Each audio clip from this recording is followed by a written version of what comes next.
Hello, we are having a bit of an interview today with someone who I can best describe as a neutral on the Gamergate topic, although I'm unsure if you describe yourself that way. Now, I guess we'll start off this, may as well just go straight into it. I'll start this off by asking, how did you come in contact with Gamergate as a movement, and how did you find out about it? How did I come in contact with Gamergate as a movement? That's a good question. It just sort of, like so many things viral, it saturates the internet, and Mm. you forget about things. The starting point, really, that launches the discussion if you weren't there. Um, let's see. I think probably I came to Gamergate through my criticism of mainstream, or as I refer to it, cis feminism. And when I say cis feminism, I mean centering the concerns of cis women among other people who suffer under gender oppression. Gender kyriarchy is the term I usually use. Initially, I think probably through Elevator Gate would have began me on that long path over there. Yeah, there was a lot of sexist language that came out of the other side. In fact, I got rape threats. Well, at least the one, for calling out that particular bit of ugliness. So, Now, just for clarification, when you're talking about Elevator Gate, were you criticizing? How can I put this? I was criticizing Watson's characterization of the issue. Okay, so you were criticizing Rebecca Watson's interpretation of what happened. Yes, namely, Okay. people have the right to ask, and people have the right to say no, and that's the end of the discussion. Really, there wasn't anything particularly coercive about that event from what description I had seen. Okay. Yeah. So you sort of found out about this through Elevator Gate. Now you mentioned previously that. Sorry, go on. Yeah, I should say I think that's what got my radar up, and then there was a bit of the response to Anita Sarkeesian in the Tropes versus Women series, and the fact that nobody really seemed very interested in talking about how Feminist Frequency was a for-profit corporation, or a lot of the ways in which she microaggresses against people who aren't cis women, and hopefully we'll get into that. Oh, Later. don't worry. We definitely will. It's a very interesting topic, Anita Sarkeesian. I honestly feel I could do a whole show just about her and her material alone. I could probably start a Kickstarter, Tropes versus Trans. But Troops versus Anita Sarkeesian. So you mentioned previously you identified yourself as you sorry, can't speak English right now. You said that you were against what you saw as cis feminism. Now, for the audience, as one word, yeah, for audience and for clarity's sake, what main differences do you hold between what main differences are there between what you believe and what you would class as cis feminism or today's modern day feminism? Yeah, this should be fairly quick to explain. Essentially, the cis feminist model is males everywhere oppress females everywhere unidirectionally, in the same way that white people oppress persons of color, rich people oppress poor, straight people oppress queer people, etc., etc., etc. But this model doesn't really fit, to me, the socioeconomic evidence. Typically, a privilege will not backfire.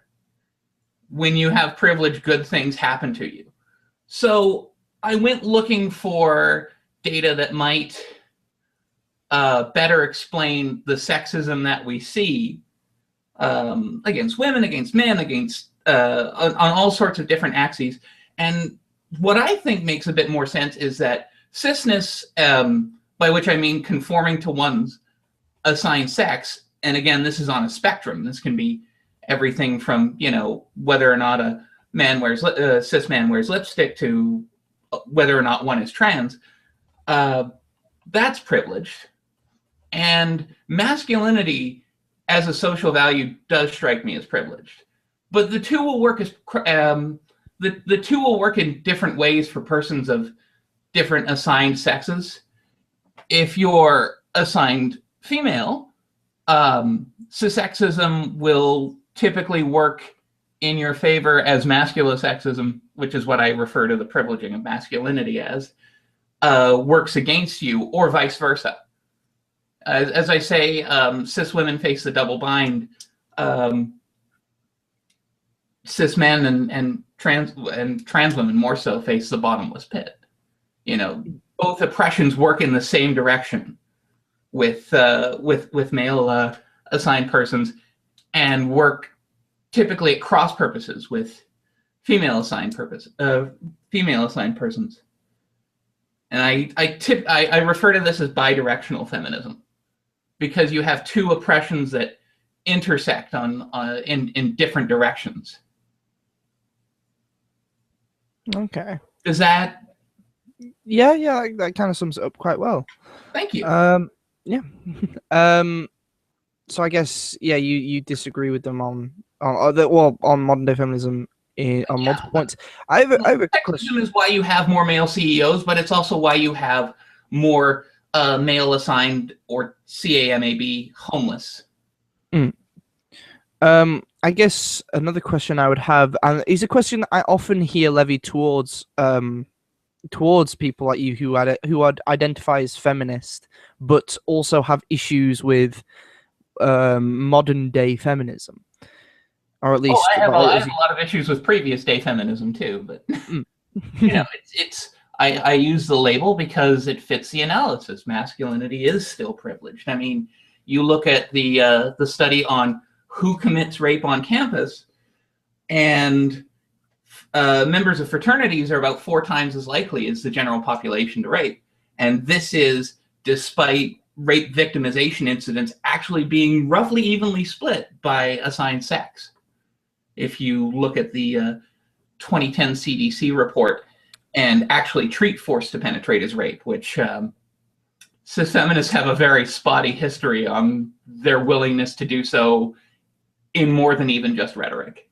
Are you just real quick? Are you referring to the? I believe it's the 1 out of 4 study. They came up with the figure that 1 out of 4 women had been assaulted on college campuses. Are you referring to that study? Or? No. I'm referring to. Oh my goodness! I think it was a Rolling Stone one. Goodness, I'd have to find this source, but simply that members of fraternities were 4 times as likely as other persons on campus to have committed a sexual assault. Okay, I'd be very interested to see that study. You know, this is fraternities typically viewed as a bastion of performative masculinity. You know, it's where, hence the term frat boy. You know, this is where the jocks are. This is where the people who did the abusing as opposed to receive the abuse on the male assigned side tend to be. To bring it a little bit back towards Gamergate. Yes. Just the fact that we're talking about feminism on a Gamergate related interview, do you think the two things are linked, and if so, why?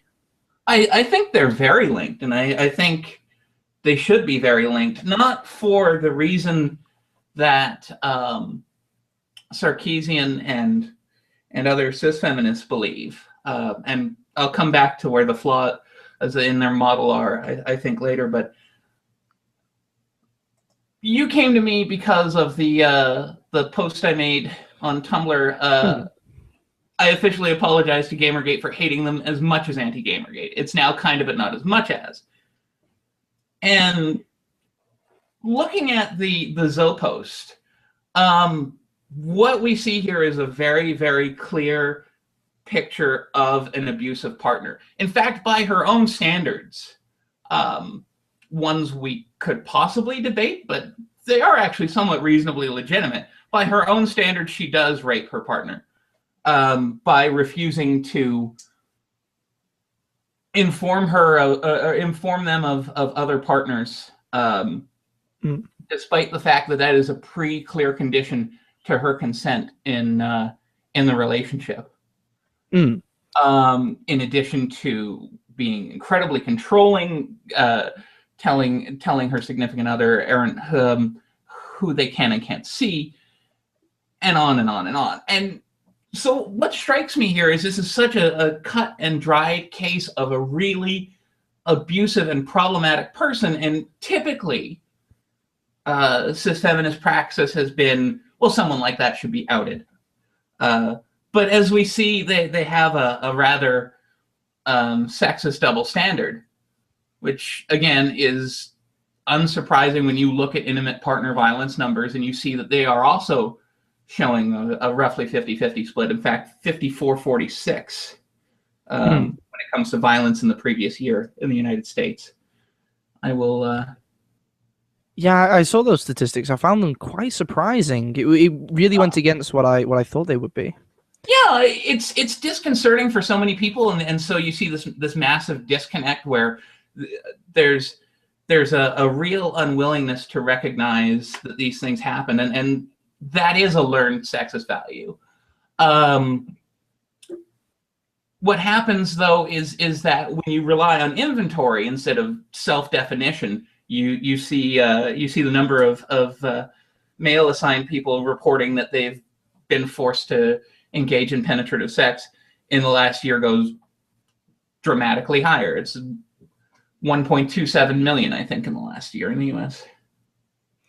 Those are very sobering statistics, I seem to find.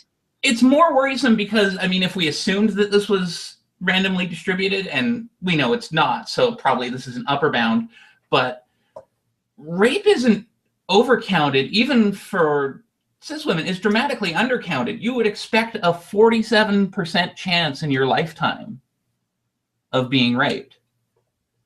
We're assuming probability of not getting raped in a given year is 98.9% and basic life expectancy, et cetera, et cetera. Yeah. I think just for full disclosure, I think anyone in Gamergate thinks that 1% chance of being raped is just too high. It doesn't matter what the percent is always too high. 1% of anything. But I mean, it's important to talk about how big the problem is. Yes, we don't solve the problem by inflating it. Well, we don't solve the problem by inflating it, but I should say what cis feminists do is not inflate the problem. They actually deflate the problem by relying on self-characterization. So that 1 in 6 cis women will report having been raped in their lifetime, when if we assume that this is taken from the population at large, you should already see 1 in 4. Just as you should see 1 in 4 cis men, or at least male assigned people. I imagine trans women are, actually we have statistics that show trans women are raped more often than cis men. But since we have sort of a dark number on trans prevalence right now, and really I don't think we're going to know for a little while how large a community we are. We don't exactly know how that shakes out. Yeah, we won't know until the sort of the stigma behind it sort of fades away, I guess. Well, not just the stigma, but the barriers to entry. You know, it was a lot harder for me as a lesbian to basically have to fight at every single step for recognition and even control of my own endocrinology than it is for a cis lesbian to, date someone else. The barriers to entry are higher. The barriers to experimentation are higher. So people aren't even oftentimes allowed to think or conceive of themselves. And so, we're seeing massive upward acceleration in transition incidents in the United Kingdom. I believe it's going up at 21% per annum. And right now we're the incidence implies a prevalence of 0.6% of the population. And that acceleration has been accelerating. It was 11% per annum from 97 to 2010. Sorry, I apologize again. I knew this was going to be a long, rambling discussion. Don't worry. It's an interesting discussion nevertheless. Excellent. I guess one thing, because I'm going to go out on a limb here and presume you're liberal, or at least liberal politically. Well, I'm left wing. Yeah. I actually consider myself sort of a classical conservative in the vein of Disraeli Oh. and Baker, and yeah, but I know me and like two other people who are still holding on to the Canadian Red Tory tradition. No, that's interesting. I've never actually had a chance to talk to anyone of that political mindset. Yeah, well, I think it's because I'm very much a structuralist. I think society evolves institutions, and they're not always suited to the present environment, and that's how you get curiarchy. That's how you get things that become oppressive that might have initially made some sort of sense when they were brought in.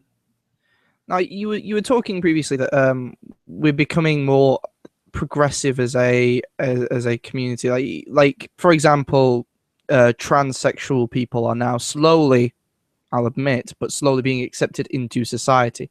Yeah. Do you feel the authoritarian left, the left that is saying that, you know, we need to accept these people no matter what?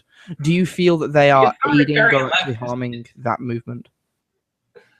I'm sorry, I ended up talking over you and missing the remainder of your question. I was just saying, do you think they're helping or hindering the progressive movement? I don't think the authoritarian left says that you have to accept trans people. I think, if anything, the authoritarian left has been the largest barrier. Really? Barrier. Yeah, well, it's an interesting thing, but do you know, last year the United States government finally included transition medicine in their sort of very loose single-payer system, Medicaid and Medicare. I did not. Yes, this is in 2014. Of course, it was covered up until 1981, and then delisted. And it was delisted at the basically the intellectual animus for this came from radical cis-feminist academic Janice Raymond, who has also published a fairly famous hate screed, The Transsexual Empire, Making of the She-Male. And I mean, removing the ability, removing the funding causes cascade effect, whereby insurance companies were less likely to cover in the United States, and doctors were less likely to prescribe, and transition access was sharply curtailed. Feels much like we lost about 15, 20 years in terms of the forward progress we were making. And this wasn't just one isolated academic. I want to read very quickly a little piece from Gloria Steinem 4 years before that. Okay, sure, go ahead. Do you have it? In other words, yes. In other words, transsexuals are paying an extreme tribute to the power of sex roles. In order to set their real human personalities free, they surgically mutilate their own bodies, anything to win from this biased society, where minor differences or hormones and genitals are supposed to dictate total lives and personalities to the right to be who they individually are as human beings. So she's essentially saying sexism causes people to transition. That somehow, if I were more allowed to be an amasculine man, I would have found that more attractive. And, you know, I really have to look down at my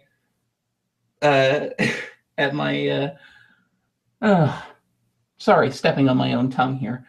I don't wear makeup. I don't have a bra. I don't have any skirts.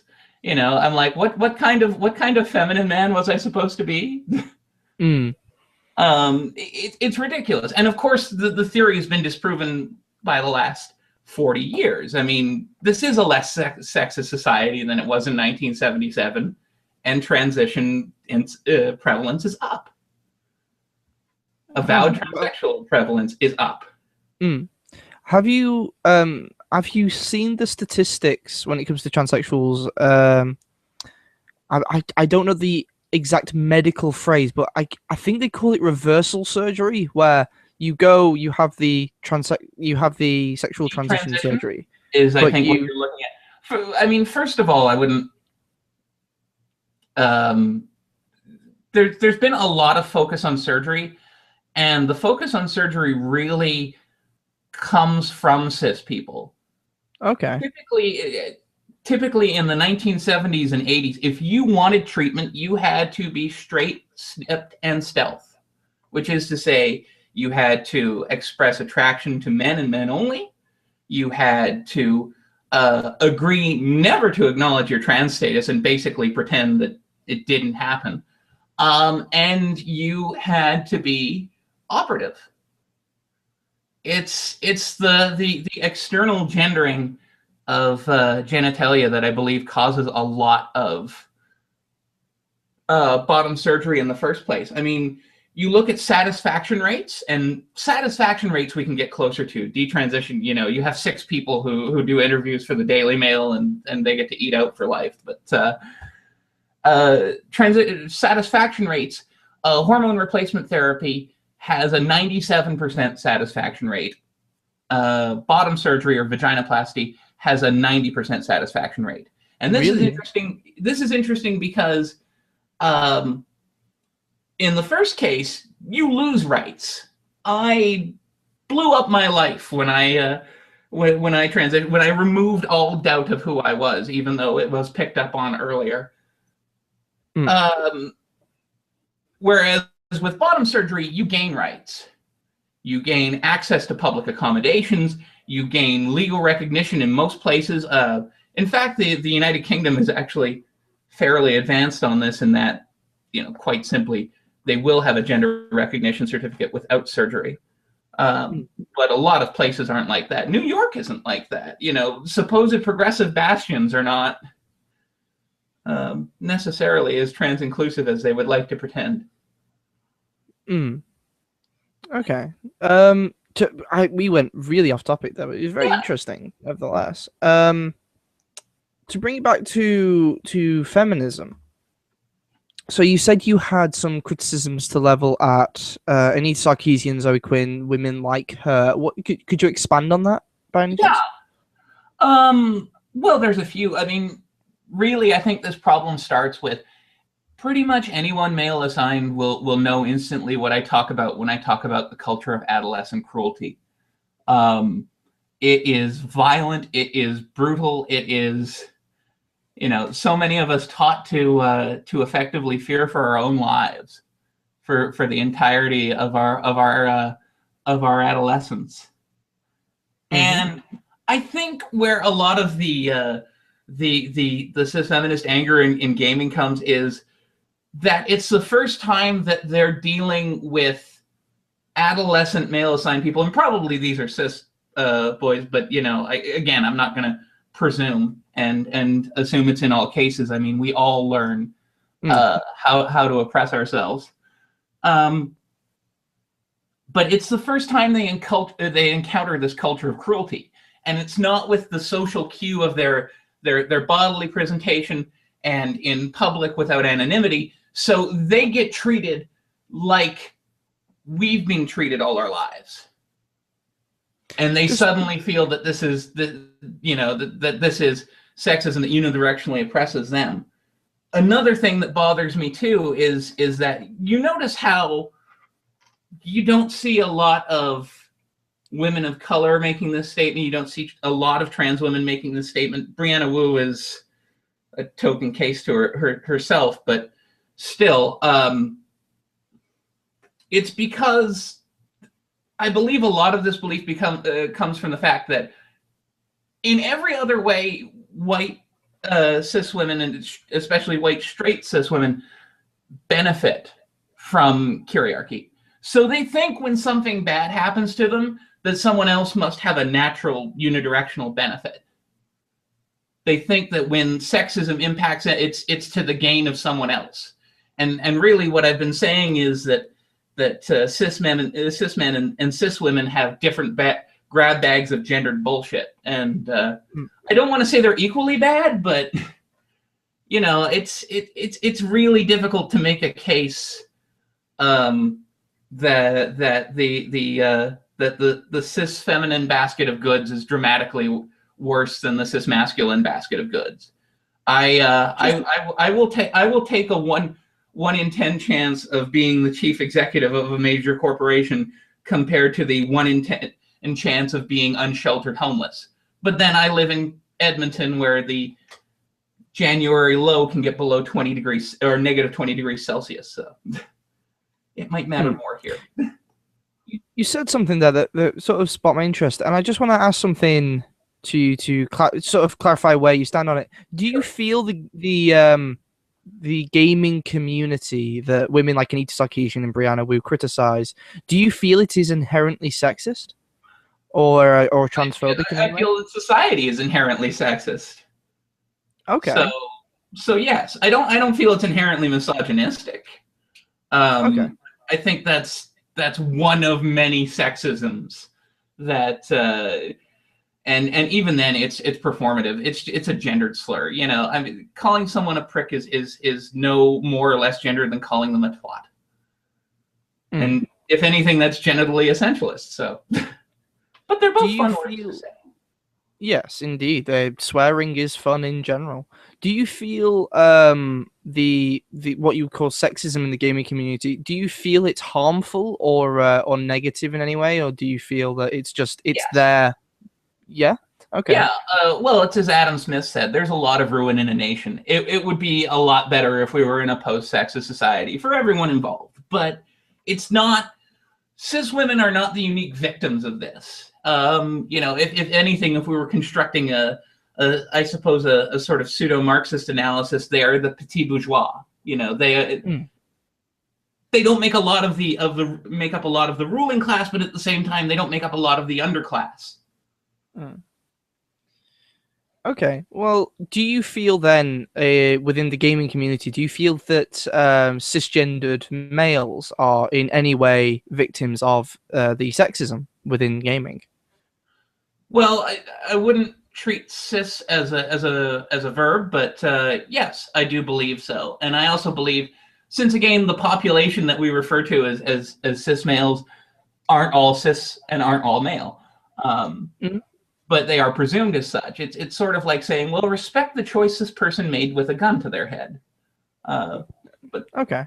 Yeah, no, I do believe that there's harmful sexism and harmful modeling that's directed against male assigned persons. Yes. Okay. Well, I guess I must ask after that. Are you involved in the gaming community at all? Not heavily. I mean, you know, like any kid my age, I had an NES growing up, and you know, gaming has always been a part of my life, but it's not been a central part of my life. I have too many fandoms to be involved in. You know, I'm politically involved. I you know, eagerly anticipating the next something to binge watch on Netflix. I'm an inveterate Mets fan. All sorts of things. Yes, I do not want to keep you from your Mets game, or else I feel I'm going to be getting some angry comments. It's recorded. It's fine. Okay. I didn't want to keep you from that. I tried to time this so I wouldn't. I guess the next thing I would have to ask you is, you said in a private conversation with me that you disagreed with Gamergate identifying itself as a consumerist movement. You said it was harmful. Could you expand on that? Yeah, well, I mean, we go back to the Zoe post, and here we have sexist violence done by a cis woman against a cis man, and it's erased. It's completely covered. You know, there've been so many excuses made for it. People have been conflating Aaron's call out with the with the abuse that this, you know, that they would have said any abusive rapist had coming to them, if the abusive rapist in question had not been born with Mullerian genitalia, vagina. Yeah. It's so, and that's what bothers me is you see gender hierarchy working its way into this. When you see the sort of incestuous payola cycle that Gamergate was calling out, you also see the intersection of classism. Like these are professional class. These are middle class people making this argument, that they have essentially disproportionately suffered. And I don't know, it gives me nothing but pause. This is why I feel like a social justice interpretation really needs to be applied, not just to the reasons that Gamergaters should have to be upset, but also to the reaction of the antis. I mean, I was told, and a trigger warning for self-harm language here. I was told to, quote, burn my disgusting hand on a roaring flame by one anti-Gamergator. Another went on at length referring to cis women as women, and then trans women as trans people. Lots of little microaggressions. They have a sex, we have a gender identity, which really needs to go on the lifestyle, or on the dustbin of language, along with lifestyle choice. Okay. It's I have a neurological sex like everyone. So, and in a sapient species, you would think that would be the metric, but. So I'm assuming, given the fact that you have obviously riled up some anti-Gamergaters, considering they went after you, have you received any similar treatment from any members of Gamergate? Yeah, I mean, after I posted that piece, I spent probably a half hour yesterday having to explain to people why referring to men, women, and trans people was ever so slightly problematic, as a trans woman. Okay. So I've received plenty of sexist microaggression. I've encountered slurs. Part of this too is that cis feminists know the lingo a little bit better. But I kind of think that everyone should sort of understand, don't use slurs that aren't directed at you. Okay. Kind of think that should be basic. And I also think that Gamergate has been a little bit too unwilling to call some of this out. And calling out and calling, as we all know, free speech doesn't remove your right, or for that matter, your obligation to call someone an absolute asshole. That's not silencing. Silencing is trying to take someone's job. Silencing is trying to create a de facto criminal penalty for thought crime. So, to those Gamergaters who are you at liberty to give an example of what they exactly said, or do you have anything handy? Obviously, don't give any Twitter handles and don't give any names, because I don't want to sort of be encouraging anyone to go after these people. No. Well, again, publicly saying you're an idiot for what you said is somewhat different than going after, but I'd just rather not get these people mobbed. That's all. No, fair enough. Let's see. I'm just trying to look here. There was someone. I don't know. The problem is, I did hear one argument. I am sort of jumping you with this. No, it's fine. Let's see. Just looking through. Let's see. Here's one person who posts a free dictionary definition of transsexual with one S, which is interesting. It's like, yeah, sometimes the dictionary gets it wrong because the dictionary has been written for other people. Let's see. Yeah,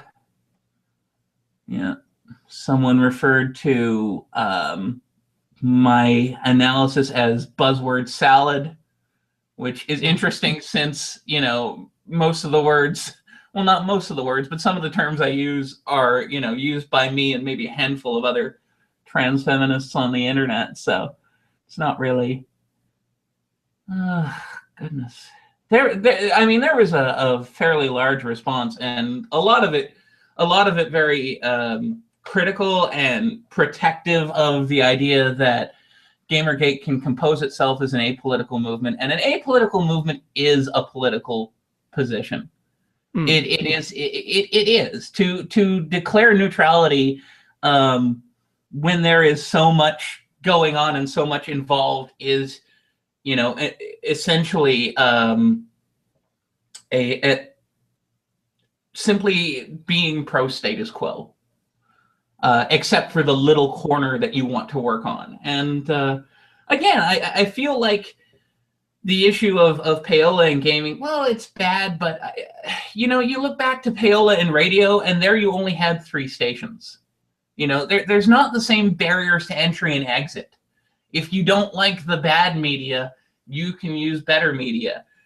You don't have to rely on a small set of curators as you had to in the days before internet communication. Let's see. So just when you were saying there that you don't have to rely on these specific websites, are you aware that Gamergate has set up its own review websites, and there's certain websites that have been set up in response to this, such as, for example, Tech Raptor or Niche Gamer? That's an excellent response. Problem solved. Okay. Now we can move on to the bigger issues of bigger issues in gaming. That's sort of my response. Is like there's your solution. It's much there's a lot of problems that are sometimes I feel maintained more for the sake of political capital than solving the actual issue. Another one that comes to mind is the argument over paid housework. In my house, we use a quick plug for the website, www.chorewars.com. And that is a chore tracker, and you can assign, it's sort of structured like an RPG. So I think some of the gamers here might appreciate that. And you can assign a gold value, and what we do, we assign a cash value to the gold so that there is paid housework. It takes 3 minutes to solve some of these problems. All you have to do is say, I have some degree of autonomy and some degree of ability to refuse to consent to be in an exploitive situation. And here's the tool I use to fix it. So you're talking about the problems in gaming. What do you see those problems as being? Well, again, I do think that maintenance of the culture of cruelty is definitely rife. There's what do we have? There's still a lot of. Can I just bring it back to that first one? The nurture of the culture of cruelty. Could you expand on that real quick? Because I think I know what you mean, but I'm unsure. The culture of cruelty is, the culture of cruelty is that 13-year-old little proto bully who is yelling, "Bitch, make me a sandwich" over Xbox. At least that's how it's seen. That's the prototypical example or archetypical example of how it's seen in gaming. It's elsewhere. It's so that's a problem with the community rather than the games themselves. It's an issue with okay. As a feminist, I'm a lot more concerned with the rights of real of real trans women than fictitious cis women. If I am sex positive, and I am, then I have to agree that erotica shouldn't be problematized. So why should erotic content in media be problematized? The issue when it becomes problematic is when it's presented as the natural, the normal, I should say the societally accepted way to treat people. I think everyone except perhaps the most the most disconnected, or in Anita's case, disingenuous, knows that you're not supposed to drive around in a stolen car beating anyone with a baseball bat, let alone sex workers. In reference to Grand Theft Auto 4. And again, like, most of us can separate fantasy from reality. I'm also not going to be building a railway through what was indigenous people's land anytime soon. But I like Railroad Tycoon. There's all sorts of problematic behaviors that we are allowed to engage in consensually that don't hurt anyone because they're not actually problematic when it's play. You know, saying that gaming promotes sexism is like saying that BSDM promotes abuse. It's bullshit.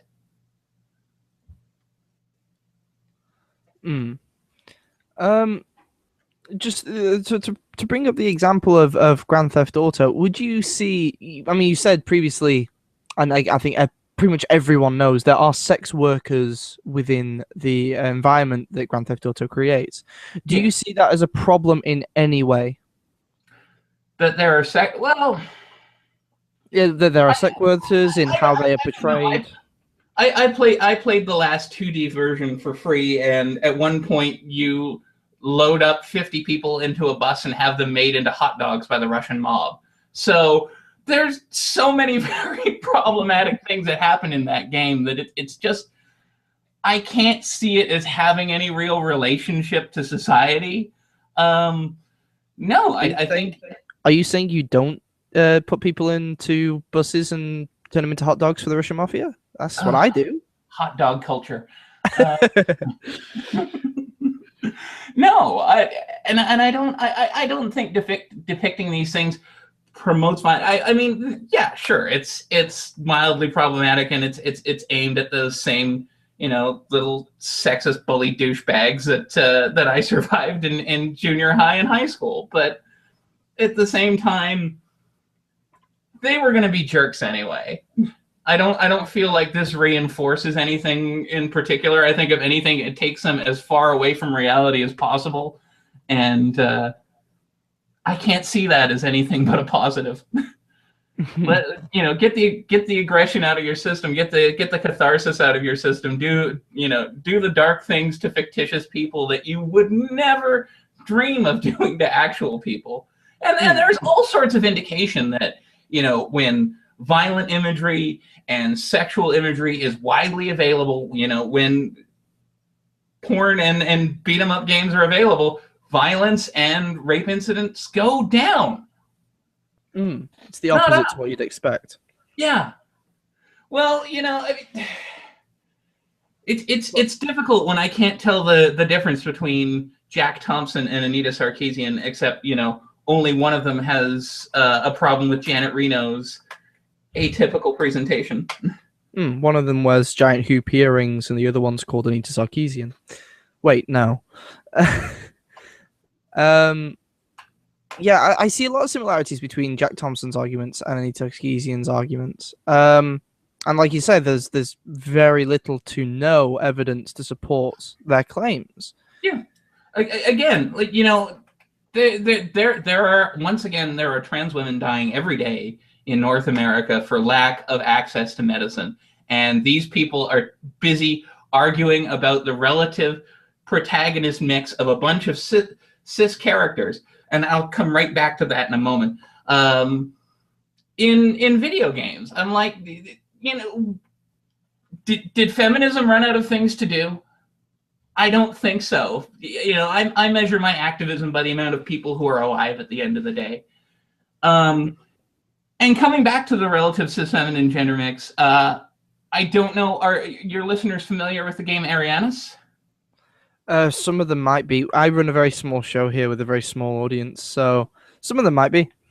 Okay, well, just for quick backgrounder, Arianis, I'm sure I'm probably mispronouncing that since I haven't really heard the name said out loud very much, is it's a game by a trans woman developer.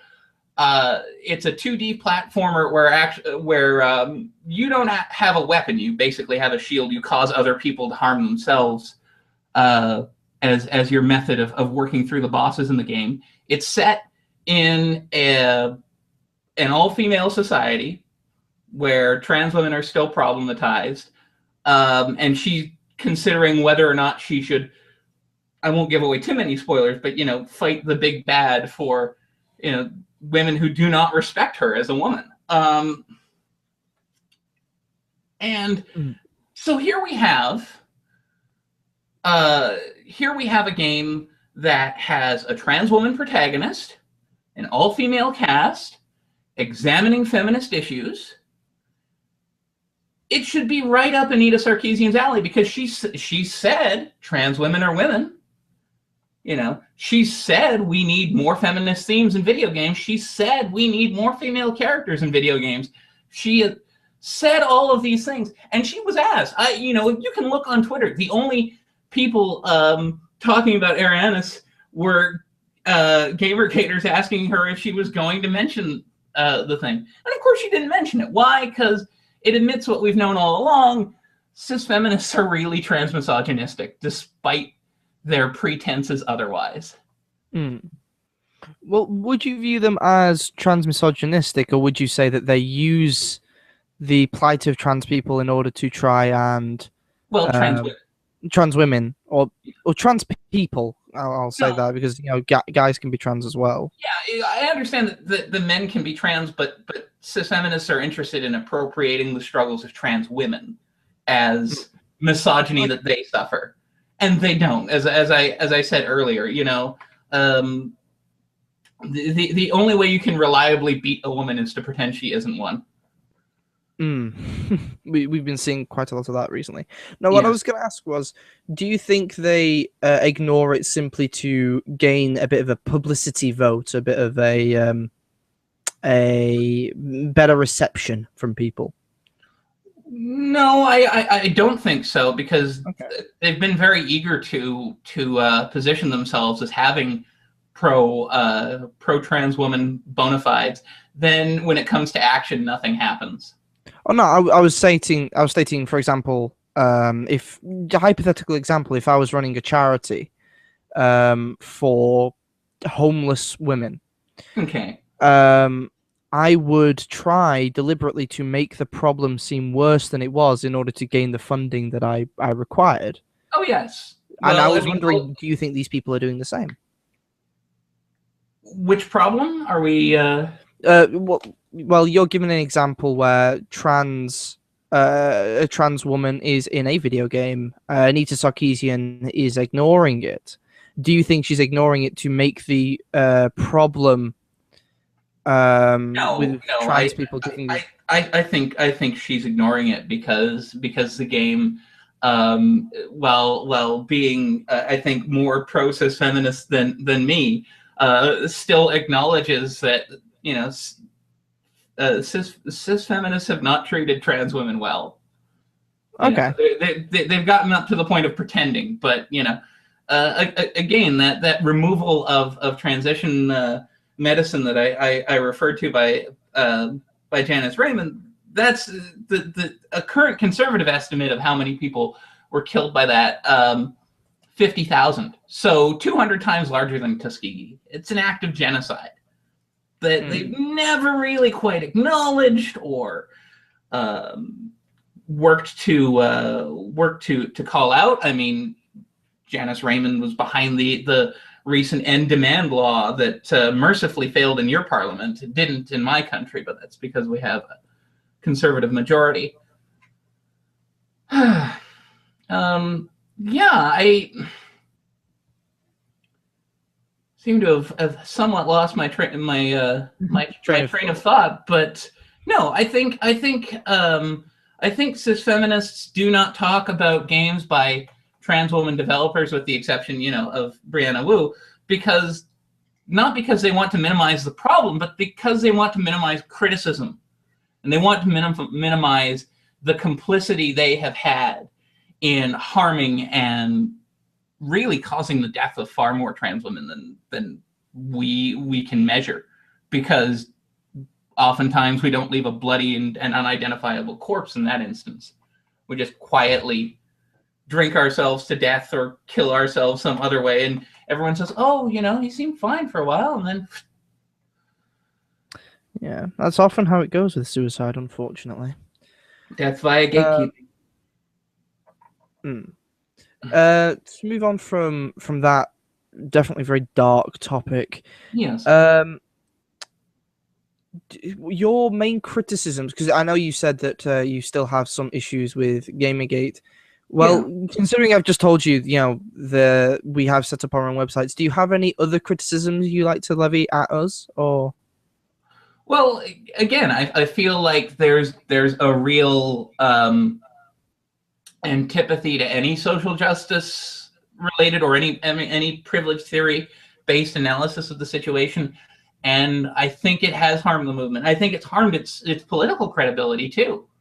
You know, why aren't these people being pointed out as abuse enablers and rape erasers? You know, some people have been doing that, but I think the desire not to alienate the base or a certain section of the base is harming the ability of the movement to, oh, what's the word I'm looking for here? Basically beats the feminists at their own game. You know, I always tell people, you know, if the MRM wants to get anywhere, they need to start talking more about rape erasure and less about false accusations, even though false accusations are a thing and, you know, oftentimes used to make people less likely to withdraw consent, which is an element of rape culture. And I should mention that rape culture is a term that was coined by male-assigned prisoners. This is a problem. And again, those numbers that I mentioned, those rape incidence numbers, those don't include institutions. Those don't include prisons. So in the United States, there's no contest. Male-assigned people are raped more often than female-assigned people. We just don't admit it. When you use the phrase rape culture, because you see, I've heard this phrase used a lot of times with a lot of different definitions. Yes. How would you define it? I would define rape culture as a societal devaluing of someone's ability to withdraw consent.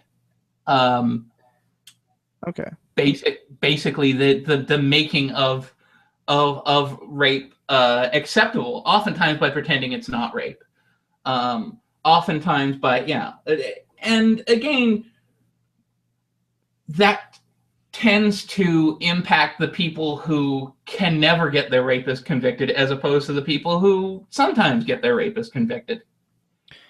That's very interesting. Privilege is not. I'm sorry if I can make this point. You go on.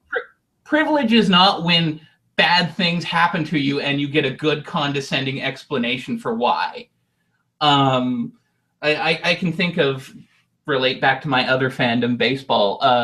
Curt Flood, who was a black player and an all-star in the 50s and 60s, said once, "I received a lower raise than a white player, and it was explained to me that black people need less money to live on."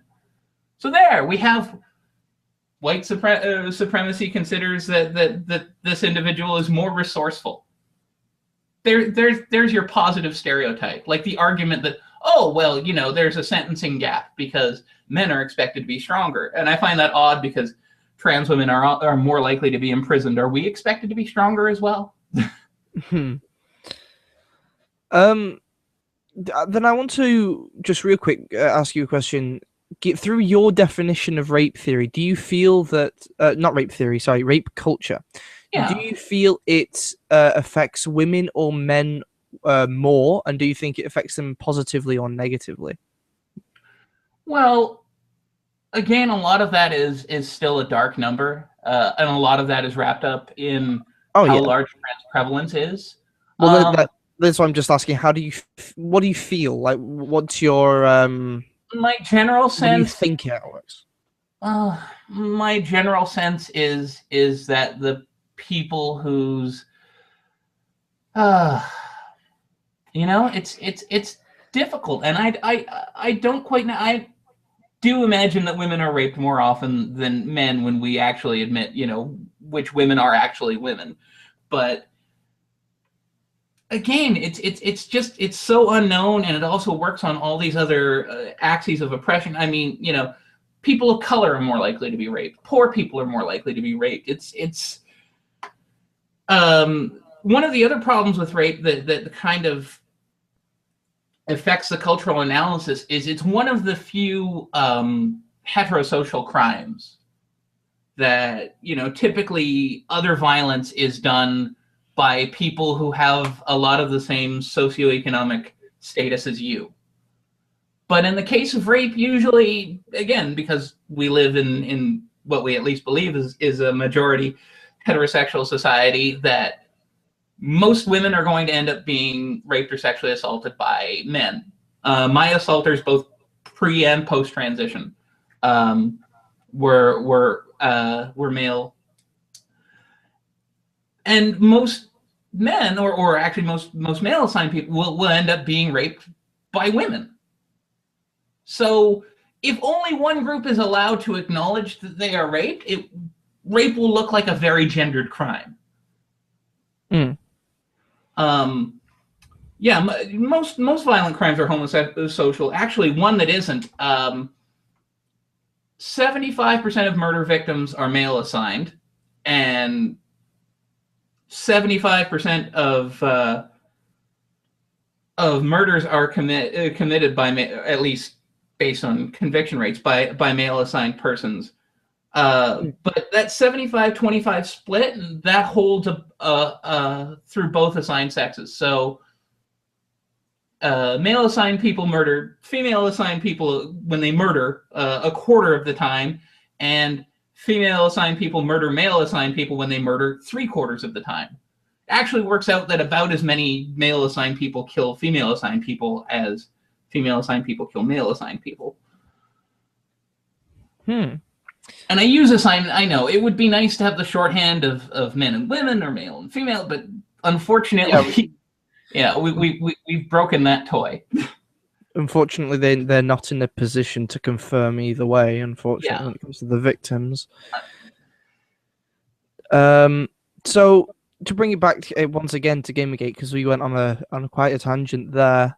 You said you'd received aggression on either side. Do you feel? How can I wonder how I can phrase this. Okay, I'm just gonna go for it blunt. Which side do you think do you feel has attacked you verbally worse, Gamergate or anti-Gamergate? Well, I don't know. I think anti-Gamergate has been more explicit because I've been spending a lot of time calling them out. Because, frankly, I think that sexism from people who make an explicit claim to be anti-sexist, it's a little bit worse. I have very little tolerance for hypocrisy. Very little tolerance for hypocrisy in a movement that really, really needs to not have that going on right now. I mean, largely the problems that cis women face, well, they've been reduced to the same problems, or well, not the same problems, but on the same order of magnitude that cis men face. So this is a time when the rest of us really need feminism to, stop being a movement of would-be careerists and start actually, breaking down gender oppression. It's telling that the same movement that used to found outlaw abortion clinics can't get on the phone to the other 42 states where Planned Parenthood doesn't offer HRT on an informed consent basis. How did my body, my choice only end up applying to half of the population? I guess I'll.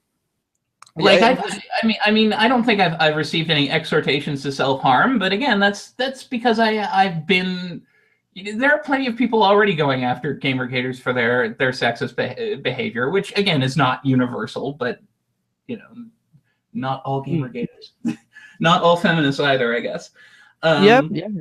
But at this, and actually, I do know some fairly good progressive feminists involved with Gamergate. So again, it's not really high on my radar because I think there are bigger fish to fry. Yes. But I'd say invariably I receive worse abuse from the left than the right. Though it's odd. In one day I will get called I will get called a radical feminist, and I will get called an MRA. Because I'm opposed to rape erasure. So clearly I'm just suffering from some horrible internalized misogyny. Oh, yes, I've been called both by both. Yeah. MRAs aren't the biggest fan of me either. Yeah. So I have a question for you. Do you think that the ethical concerns brought up by Gamergate, the collusion and corruption within the gaming media, do you think they're important things and should be pursued? I think that falls under a larger analysis of collusion in media and the ways in Yes. which the ways in which sources subsidize favorable outlets. And again, I feel like entertainment is just.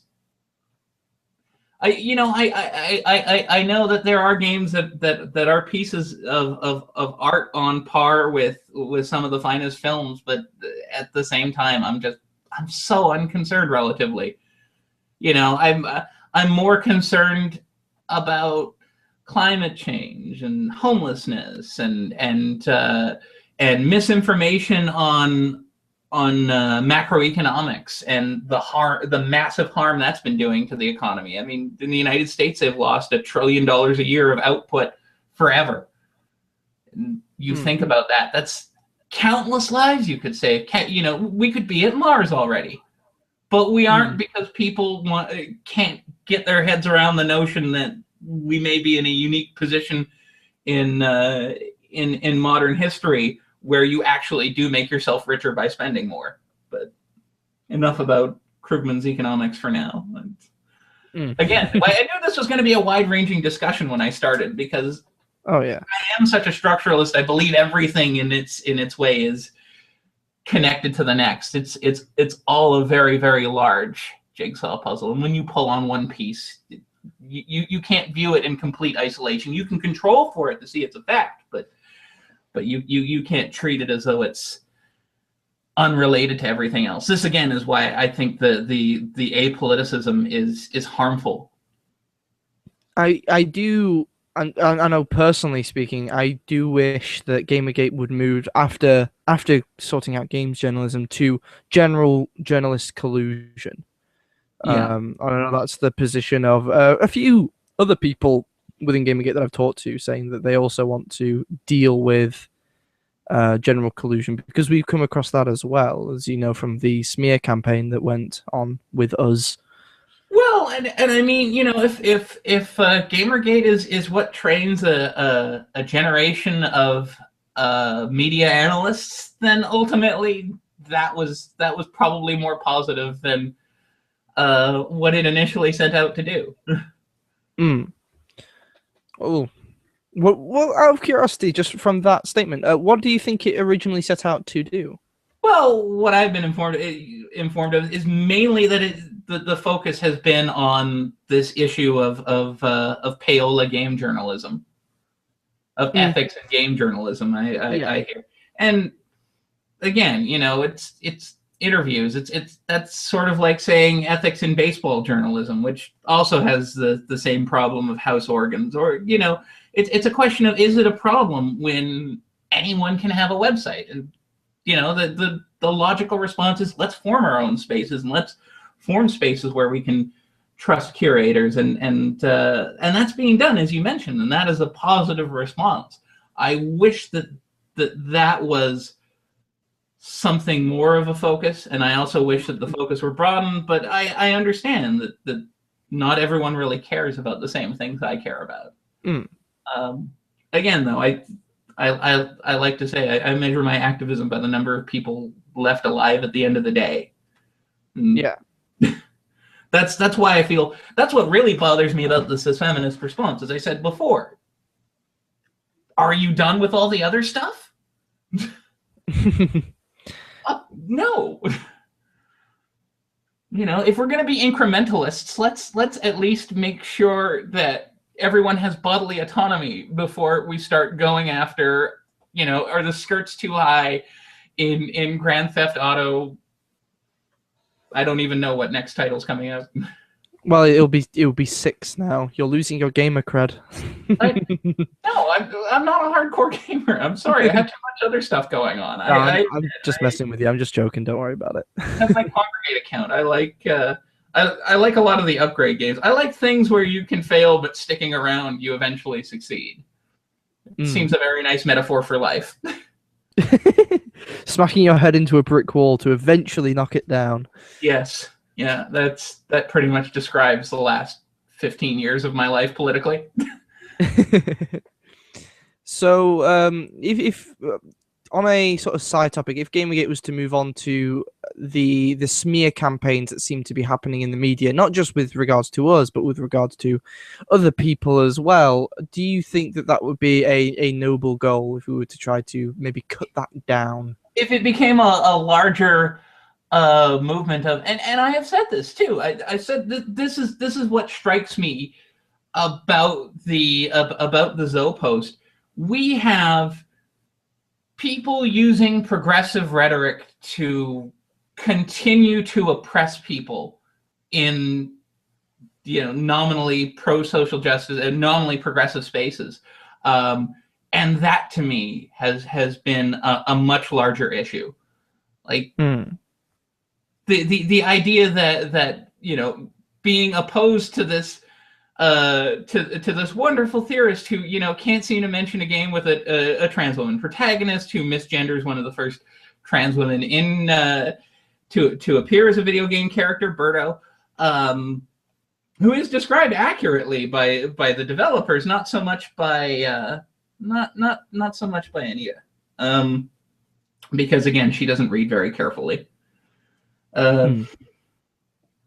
But the interest there isn't. I can't say she doesn't read very carefully. I think a lot of cherry picking goes on. I think a lot of this is disingenuous, but it's become a disqualifying thing. People lose their jobs for not agreeing with this person who continues to problematize and engage in sexist violence and microaggression against people, as long as as long as they either have the wrong opinion or are male assigned, or both. Well, honestly, I think that's everything I wanted to ask you. Okay. Do you have any closing statements? Do you have any closing things you want to say to Gamergate as a movement? I would say, don't confuse the oppressive use of people using privilege theory as an indictment of privilege theory. That's sort of like being anti-computer after encountering Windows Vista. Just because people are doing something wrong doesn't mean it can't be done right. Okay, so that's fair enough. Well, thank you for coming on. It's been a pleasure. I hope you feel I've been fair to you. I think you've been more than fair. Thank you. It's been a pleasure having you on, and that's going to be it for this.